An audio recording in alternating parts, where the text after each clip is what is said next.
اعوذ باللہ من الشیطان الرجیم بسم اللہ الرحمن الرحیم۔ آج کے درس میں ہم انشاءاللہ سورۃ المومنون کی آیت نمبر 51 سے 61 تک پڑھیں گے۔ ارشاد باری تعالیٰ ہے، یا ایھا الرسول، اے رسولو، کلوا من طیبات، کھاؤ پاکیزہ چیزوں میں سے، وعملوا اور عمل کرو، صالحاً نیک، انی بے شک میں، بما تعملون جو تم عمل کرتے ہو، علیم باخبر ہوں۔ یعنی پیچھے قوموں کا تذکرہ ہوا، جن قوموں نے اللہ اور اس کے رسولوں کا انکار کیا تو اللہ تعالیٰ نے انہیں تباہ و برباد کر دیا۔ اب سب رسولوں کو مخاطب کر کے بیان فرمایا جا رہا ہے کہ اے میرے رسولو، پاکیزہ چیزوں میں سے کھاؤ اور نیک اعمال کرو، بے شک میں تمہارے اعمال سے باخبر ہوں۔ وَإِنَّ هَٰذِهِ أُمَّتُكُمْ، اور یقیناً یہ تمہاری امت، امت واحدۃ، ایک ہی امت ہے۔ تمام پیغمبر اور رسول کا تعلق ایک ہی امت یا جماعت سے ہے۔ بعض روایات کے مطابق انبیاء اور رسل کی تعداد جو ہے وہ 1,24,000 ہے۔ ان میں سے 313 رسول ہوئے ہیں اور باقی نبی۔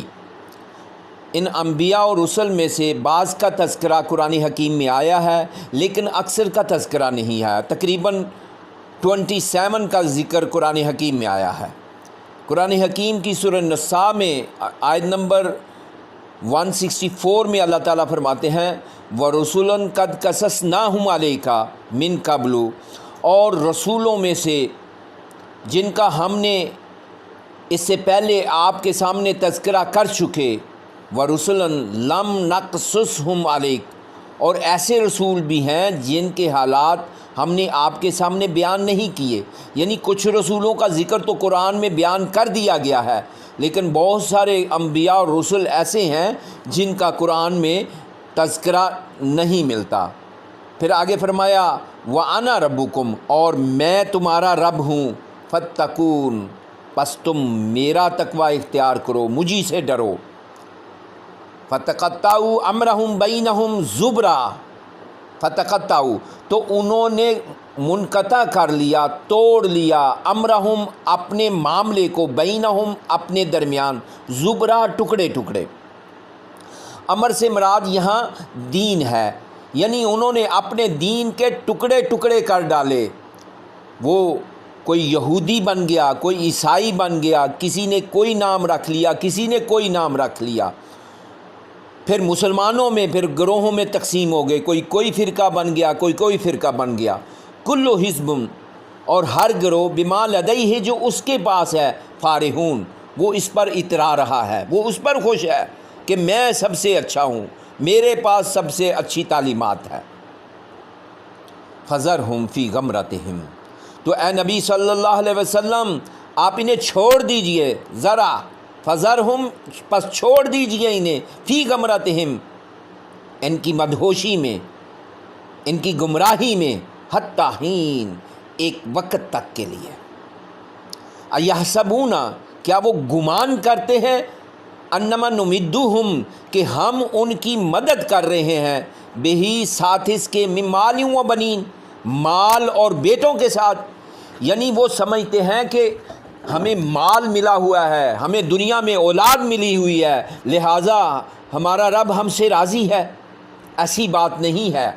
نسارع لہم فی الخیرات، یعنی ان کا گمان تو یہ ہے کہ نسارع لہم، ہم کوشش کر رہے ہیں، ہم کوشاں ہیں ان کے لیے، فی الخیرات، بلائی میں۔ یعنی جب وہ سمجھتے ہیں کہ اللہ ہم سے راضی ہے، اللہ ہمیں دنیا میں مال بھی دے رہا ہے، دنیا میں ہمیں اولاد بھی ملی ہوئی ہے، لیکن اللہ تعالیٰ فرماتے ہیں، بل لا یشعرون، لیکن یہ لوگ جانتے نہیں۔ یعنی اللہ کا فلسفہ، اللہ کی حکمت کیا ہے کہ دنیا کا جو مال اور اولاد ہے یہ اللہ کی رضا کی نشانی نہیں۔ قرآن حکیم میں ایک جگہ سورہ توبہ میں اللہ تعالیٰ فرماتے ہیں، فلا تعجبوک اموالہم ولا اولادہم، تو آپ کو تعجب میں نہ ڈال دے ان کے مال اور ان کے اولاد۔ یعنی اے نبی صلی اللہ علیہ وسلم آپ ان کی مال اور اولاد کو دیکھ کر تعجب میں نہ پڑ جائیں. انما یرید اللہ، بے شک اللہ چاہتا ہے، لیعذبہم بہا، کہ وہ ان کو عذاب دے اس کے ساتھ، یعنی اسی مال اور اولاد کے ساتھ ان کو عذاب دے فی الحیات الدنیا، دنیا کی زندگی میں. وَتَزْهَقَ أَنفُسَهُمْ، اور نکالے ان کی جانیں، وَهُمْ کافرون، اور وہ کفر کی حالت میں ہو، ناشکری کی حالت میں ہو. یعنی اللہ تو اسی مال اور اولاد کے ذریعے لوگوں کو عذاب دیتا ہے دنیا کی زندگی میں، اور پھر وہ اس مال اور اولاد کا ناشکری کرتے ہیں، اسی کفر کی حالت میں ان کی جان قبض کی جاتی ہے. آگے کچھ آیات آ رہی ہیں جن کا تعلق سورت کی ابتدائی آیات سے ملتا جلتا ہے، یعنی مومنوں کی صفات بیان کی جا رہی ہیں کہ جو ایمان والے ہوتے ہیں، جو مومن ہوتے ہیں، ان میں کیا خصوصیت ہوتی ہیں. ان الذین، بے شک وہ لوگ، ہم من خشیت ربہم مشفقون، جو اپنے رب کے خوف سے لرزاں اور ترساں رہتے ہیں. یعنی ایمان والوں کی صفت تو یہ ہے کہ وہ ہر وقت اپنے رب سے ڈرتے رہتے ہیں، لرزاں اور ترساں رہتے ہیں. والذین ہم بآیات ربہم یؤمنون، اور بے شک اور وہ جو اپنے رب کی آیات پر یؤمنون ایمان رکھتے ہیں، پختہ ایمان رکھتے ہیں. مومنوں کی، ایمان والوں کی ایک صفت یہ بھی ہے کہ جب کوئی اللہ کی نشانی ان کے سامنے آتی ہے، چاہے وہ قرآن کی آیات ہوں یا آفاقی آیات ہوں، وہ سب پر ایمان رکھتے ہیں. والذین ہم بربہم لا یشرکون، اور وہ اپنے رب کے ساتھ کسی کو شریک نہیں ٹھہراتے. یعنی مومن کی صفات میں سے ایک صفت یہ بھی ہے کہ وہ اپنے رب کے ساتھ کسی کو شریک نہیں ٹھہراتے.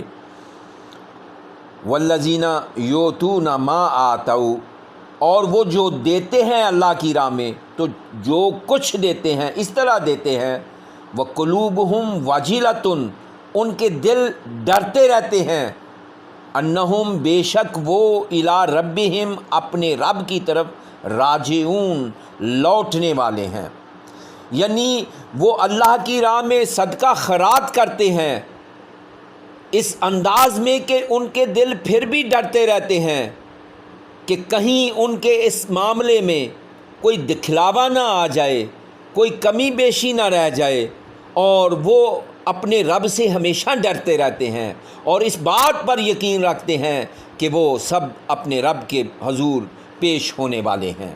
اولئک یسارعون فی الخیرات، اور یہ لوگ یسارعون، جلدی کرتے ہیں بلائی کے کاموں میں، وہم لہا سابقون، اور ان کے لیے سبقت کرنے والے ہوتے ہیں، یعنی سب سے پہل کرنے والے ہوتے ہیں. زندگی میں ان کی بھاگ دوڑ نیکیوں اور بلائی کے لیے ہوتی ہے، اور اس میدان میں وہ ہمیشہ دوسروں سے آگے نکلنے کی کوشش میں لگے رہتے ہیں. اللہ تعالی ہمیں قرآن حکیم کو پڑھنے، سمجھنے اور اس پر عمل کرنے کی توفیق عطا فرمائے.